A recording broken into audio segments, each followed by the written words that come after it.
नमस्कार। आप सभी लोगों का एक बार फिर से स्वागत है और मैं हूं विनीत अनुराग। राजनीतिक गलियारों में इस समय सबसे बड़ा मुद्दा चल रहा है राहुल गांधी जी की सदस्यता संसद से जो समाप्त की गई है। अब इसके साथ बड़े ही अलग अलग तरीके के राजनीतिक कयास भी लगाए जा रहे हैं और साथ ही इसके अपने संवैधानिक और वैधानिक पहलू भी हैं।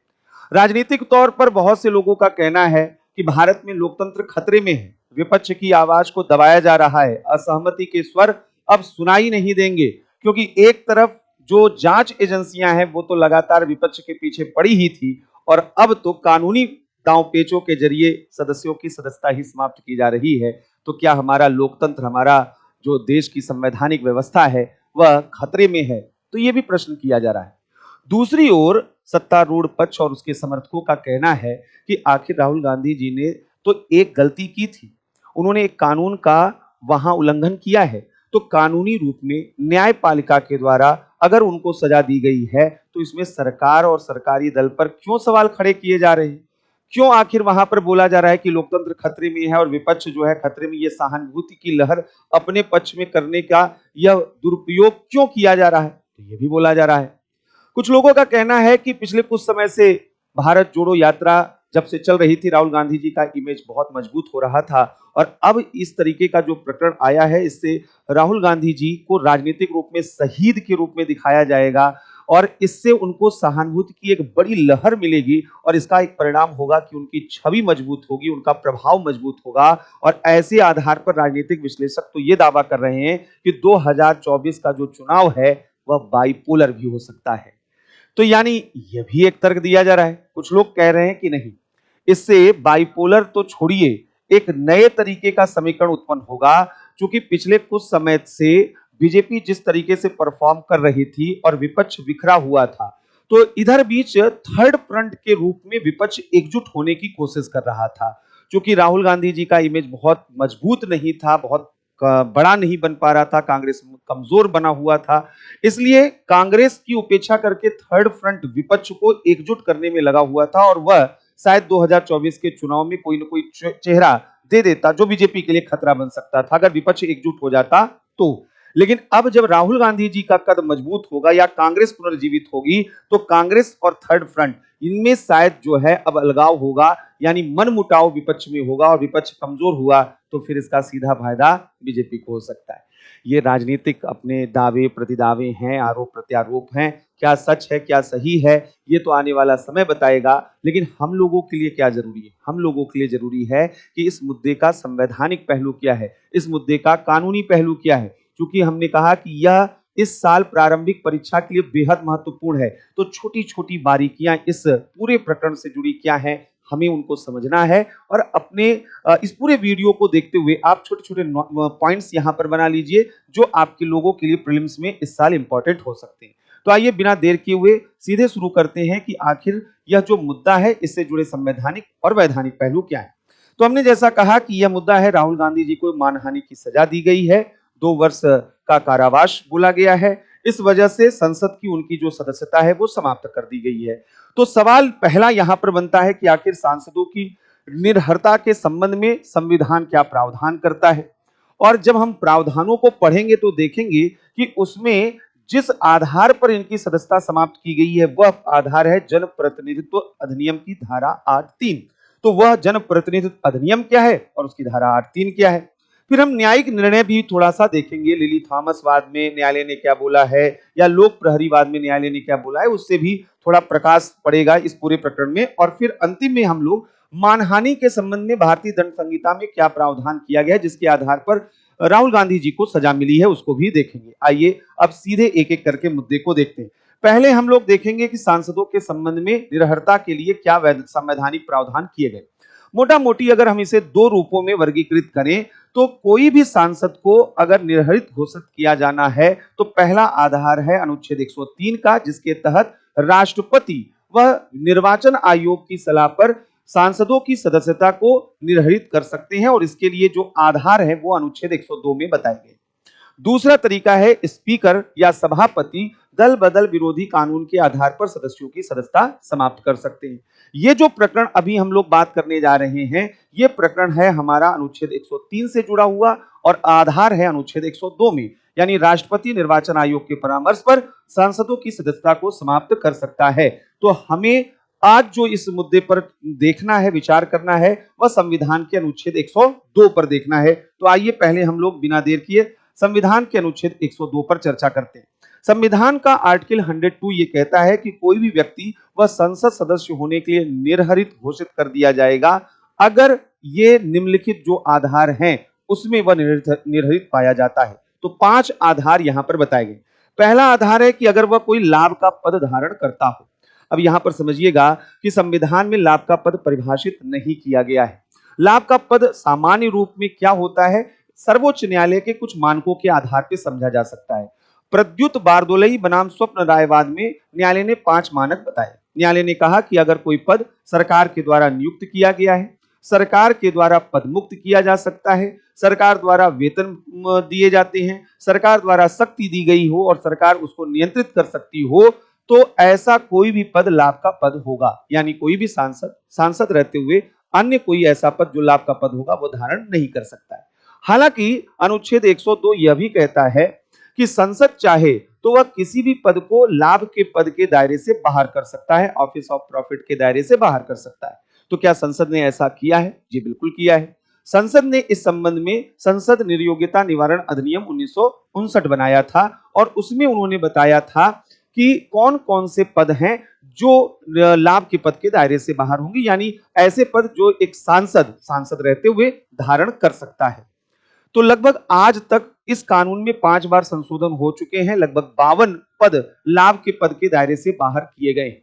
यहां संविधान में ही यह स्पष्ट कर दिया गया है कि मंत्री का जो पद होता है वह लाभ का पद नहीं होता है। यानी कोई सांसद वह मंत्री हो सकता है। क्योंकि हमारे यहाँ संसदीय व्यवस्था है तो स्वाभाविक रूप में संसद सदस्य ही तो मंत्री बनते हैं, तो यही प्रावधान किया गया है। इसके अलावा हमने जैसा कहा 52 पद हैं जहां पर जो लाभ के पद के दायरे से बाहर है। तो पहला आधार है कि लाभ के पद के आधार पर सदस्यों की सदस्यता समाप्त की जा सकती है। दूसरा यहां पर बताया गया है कि अगर वह विकृत चित्त है और सक्षम न्यायालय ने इस संबंध में अगर घोषणा कर दी है तो भी उसकी सदस्यता समाप्त हो सकती है। यदि वह अनमोचित दिवालिया है, यदि वह भारत का नागरिक नहीं है या उसने किसी विदेशी राज्य की नागरिकता स्वेच्छा से अर्जित कर ली है या वह किसी विदेशी राज्य के प्रति निष्ठा को अभिस्वीकार किए हुए है तो भी उसकी सदस्यता समाप्त की जा सकती है। और 5वां जो तरीका है कि यदि वह संसद द्वारा बनाई गई किसी विधि द्वारा अगर निर्हरित कर दिया जाता है। तो असल में जो प्रकरण आप लोग पढ़ रहे हैं वो यही 5वां आधार है। संसद द्वारा एक कानून बनाया गया है और उसी कानून की एक धारा इस वक्त जो है वह राहुल गांधी जी के प्रकरण में लागू हुई है। संसद द्वारा जो कानून बनाया गया है उस कानून का नाम है जनप्रतिनिधित्व अधिनियम और जनप्रतिनिधित्व अधिनियम की धारा 8(3) में जो प्रावधान किया गया है उसी आधार पर यहां इनकी सदस्यता समाप्त की जा रही है। लेकिन अब यहां पर समझिए कि सदस्यता पहले समाप्त कौन करेगा, पहले उसको समझ लेंगे, फिर हम देखेंगे कि जनप्रतिनिधित्व अधिनियम कहता क्या है।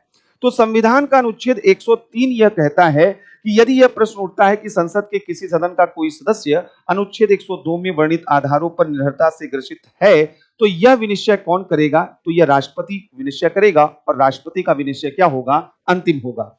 दूसरा यहां पर बोला गया है कि राष्ट्रपति ऐसा विनिश्चय करने के लिए निर्वाचन आयोग की राय लेगा और ऐसी राय के अनुसार कार्य करेगा। यानी समझ में आ रहा है कि निर्वाचन आयोग जो राय देगा राष्ट्रपति को वह राष्ट्रपति के लिए मानना बाध्यकारी होगा। तो इस लिहाज से जो है यह बड़ा महत्वपूर्ण प्रश्न हो जाता है कि राष्ट्रपति ही जो है वह निर्णय लेंगे लेकिन निर्वाचन आयोग की राय पर, और निर्वाचन आयोग की राय मानना राष्ट्रपति के लिए क्या होगा, बाध्यकारी होगा। अब आते हैं मुद्दे पर। हमने कहा अनुच्छेद 102 में जो 5 आधार है उनमें एक आधार है कि क्या संसद ने ऐसा कोई कानून बनाया है। जी बिल्कुल, संसद ने जनप्रतिनिधित्व अधिनियम बनाया है। और जनप्रतिनिधित्व अधिनियम कहता क्या है, आइए अब इसके बारे में समझते हैं। जनप्रतिनिधित्व अधिनियम की धारा 8, 8(a), 9, 9(a) और 10 ये वो धाराएं हैं जो आधार बताती हैं कि किन आधारों पर वह सदस्यों की सदस्यता समाप्त की जा सकती है। तो लंबे आधार है, बहुत लंबा लिस्ट है। यहाँ पर हम लोग केवल उस धारा को यहाँ पर देखेंगे जो अभी राहुल गांधी जी के प्रकरण में चल रहा है और वह धारा है धारा 8(3). जनप्रतिनिधित्व अधिनियम पर एक अलग वीडियो विस्तार से मैं बनाऊंगा, उसमें ये सारी चीजें और विस्तार से बताऊंगा। अभी चूंकि राहुल गांधी जी का प्रकरण है तो केवल उसी प्रकरण पे मैं बात यहां पर करूंगा। तो धारा 8(3) जो यहां पर है वो कहता है कि अगर किसी अपराध के लिए सिद्ध दोष किसी को ठहराया गया और 2 वर्ष मिनिमम जो है अगर उसे कारावास दी गई, यानी 2 वर्ष या 2 वर्ष से अधिक का कारावास दिया गया है, तो उसकी सदस्यता समाप्त हो जाएगी। कब? दोष सिद्धि की तारीख से, जिस दिन कन्विक्शन होगा उसी दिन से वह निर्हरित होगा और उसे छोड़े जाने से 6 वर्ष की अतिरिक्त कालावधि के लिए निर्हरित बना रहेगा। अब इसके 2 आयाम हैं, थोड़ा ध्यान से समझिएगा। पहला आयाम यह है कि अगर किसी को भी 2 या 2 से अधिक वर्ष की सजा हो जाती है तो ऐसी स्थिति में संसद में उसकी सदस्यता उसी दिन समाप्त हो जाएगी जिस दिन दोष सिद्धि होगी, यानी कन्विक्शन जब होगा उसी दिन से यह समाप्त हो जाएगा। और यही बात नहीं होगा, सदस्यता तो समाप्त होगी होगी, जब वह जेल की अपनी अवधि पूरी करेगा वहां से रिहा होने के बाद अगले 6 साल तक वह चुनाव नहीं लड़ सकता है। मतलब समझ में आ रहा है? राहुल गांधी जी के प्रकरण में अगर वो 2 साल की जो सजा उनको दी गई है वो 2 साल की सजा पूरी करें और फिर अगले 6 साल यानी कुल मिलाकर 8 साल तक वह चुनाव नहीं लड़ सकते हैं। इसके ये अर्थ यहां पर निकल के आ रहे हैं। अब यहां पर वैधानिक अड़चन क्या है, थोड़ा ये समझिएगा, यही तकनीकी चीज आपको समझना है। असल में इस धारा 8(3) की व्याख्या के क्रम में 2 चीजें यहां पर बहुत महत्वपूर्ण है। एक तो धारा 8(4), अब यह समाप्त कर दिया गया, ये है नहीं, लेकिन धारा 8(4) पहले था और पहले क्या कहता था इसको समझिएगा। कहता था कि अगर निचली अदालत किसी को 2 या 2 से अधिक वर्ष की सजा के लिए दोष सिद्ध ठहराती है और वह दोष सिद्ध व्यक्ति अगले सजा दिए जाने के अगले 3 महीने के अंदर किसी ऊपरी अदालत में अपील कर देता है, तो जब तक ऊपरी अदालत के निर्णय नहीं आ जाते हैं उसकी सदस्यता पर कोई प्रभाव नहीं पड़ेगा, यानी उसकी सदस्यता बनी रहेगी।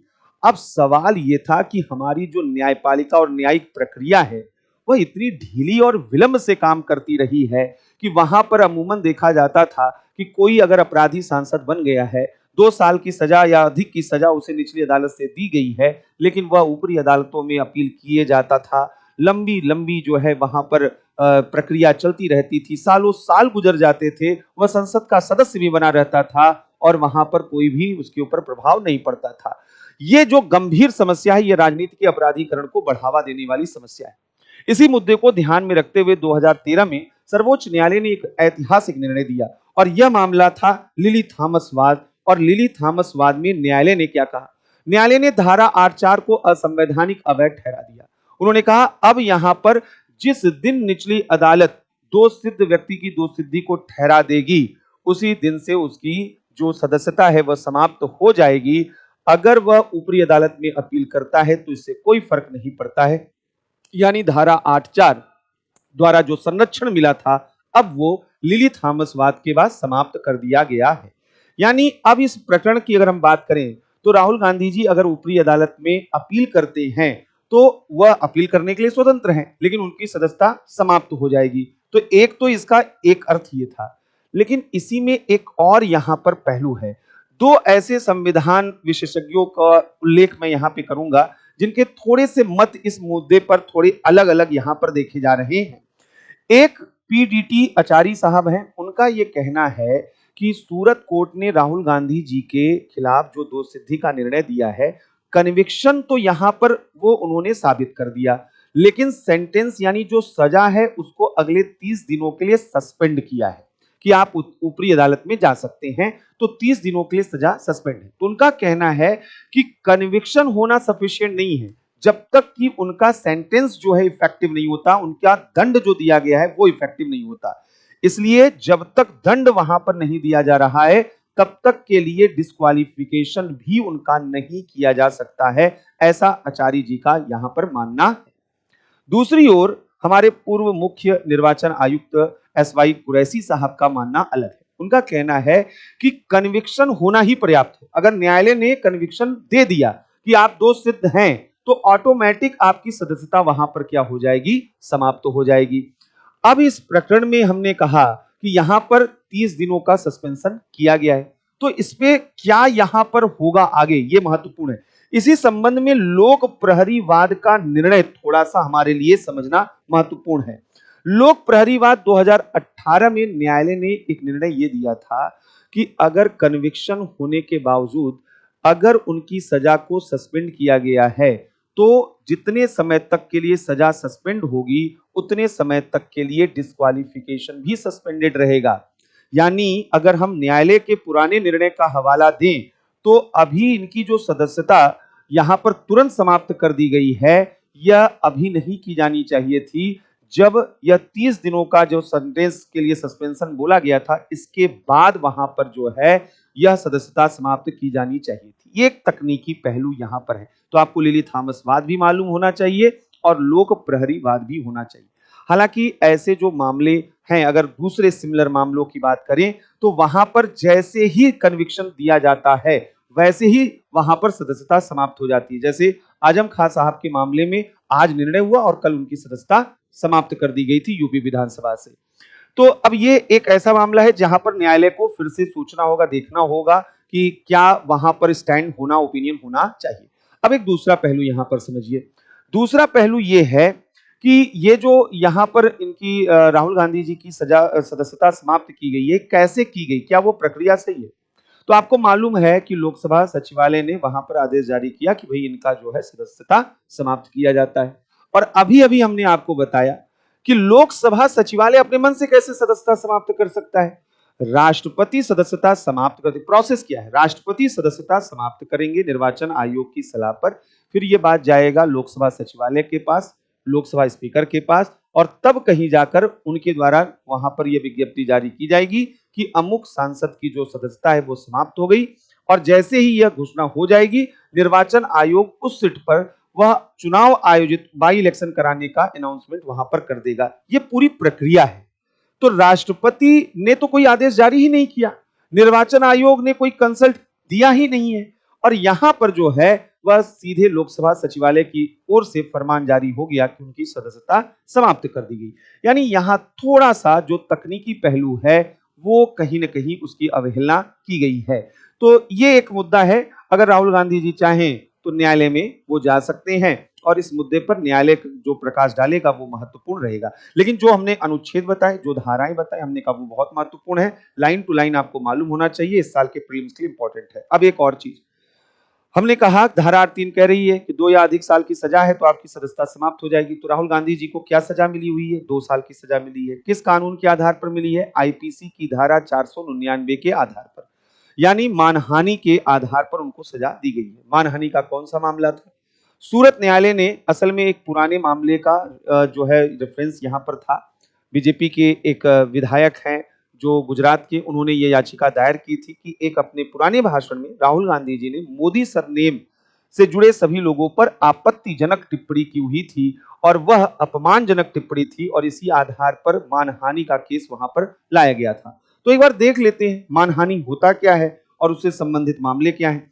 तो मानहानि के संबंध में आईपीसी की धारा 499 में प्रावधान किया गया है। इसमें कहा गया है कि जो कोई बोले गए या पढ़े जाने के लिए आशयित, मतलब इरादतन शब्दों द्वारा, संकेतों द्वारा, दृश्य द्वारा किसी व्यक्ति के बारे में कोई लांछन इस आशय से लगाता है या प्रकाशित करता है कि ऐसे लांछन से ऐसे व्यक्ति की जो है वह अपहानि हो या उसकी प्रतिष्ठा जो है, रेपुटेशन वहां पर डैमेज हो, तो ऐसी स्थिति को हम यहां पर मानहानि कहते हैं।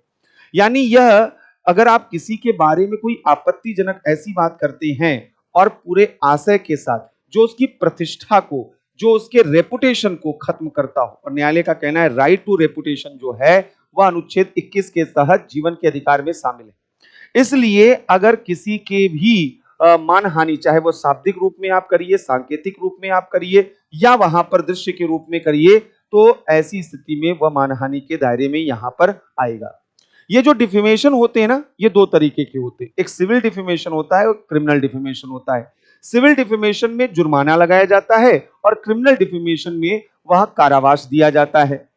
इस बारे में एक केस भी न्यायालय के सामने आया था, सुब्रमण्यम स्वामी केस, जिसमें यह तर्क दिया गया था कि जो क्रिमिनल डिफेमेशन है उसको हटा दिया जाए, मतलब उसको असंवैधानिक ठहरा दिया जाए। और तब न्यायालय ने कहा था नहीं, यह क्रिमिनल डिफेमेशन जो है वह वैलिड है, वो बना रहेगा, उसकी वैलिडिटी यहां पर है। तो यानी अभी जो है यह धारा पूरी तरीके से प्रभावी है और किसी के राइट टू रेपुटेशन को हम भंग नहीं कर सकते हैं। अब सजा क्या होगी इस संबंध में? तो यहां पर सेक्शन 500 जो आईपीसी का है वो बताता है कि इसके लिए क्या सजा यहां पर दी जाएगी। तो मानहानि के लिए दंड बोला गया है कि 2 वर्ष तक की यहां पर सजा हो सकती है या जुर्माना या दोनों हो सकता है। तो हमने कहा राहुल गांधी जी को इस मामले में मैक्सिमम जो सजा हो सकती है वो हुई है, यानी 2 साल की सजा। 2 से कम साल की सजा भी डिफेमेशन के केसेस में होती है, लेकिन इनके केस में ये मैक्सिमम यहां पर सेंटेंस दिया गया और 2 साल होने का मतलब है जनप्रतिनिधित्व अधिनियम के तहत आपकी सदस्यता समाप्त कर दी जाएगी। तो अभी फिलहाल राहुल गांधी जी की सदस्यता समाप्त हो गई है। उनके पास विकल्प है न्यायालय में ऊपर जाने के लिए, और हमने कहा कि इसके क्या राजनीतिक मायने हैं वो एक अलग इशू है, लेकिन आप लोगों को इससे जुड़े संवैधानिक, वैधानिक और न्यायिक जो मामले हमने बताए हैं इनको अपने दिमाग में रखिएगा। यकीन मानिए प्रीलिम्स में यहां से प्रश्न आने की पूरी संभावना है। आगे ऐसे ही अन्य संवैधानिक मुद्दों पर हम लोग चर्चा करते रहेंगे। अभी के लिए इतना पर्याप्त है। आप अपनी पढ़ाई अच्छे से करिए। आप सभी लोगों को शुभकामनाएं। धन्यवाद।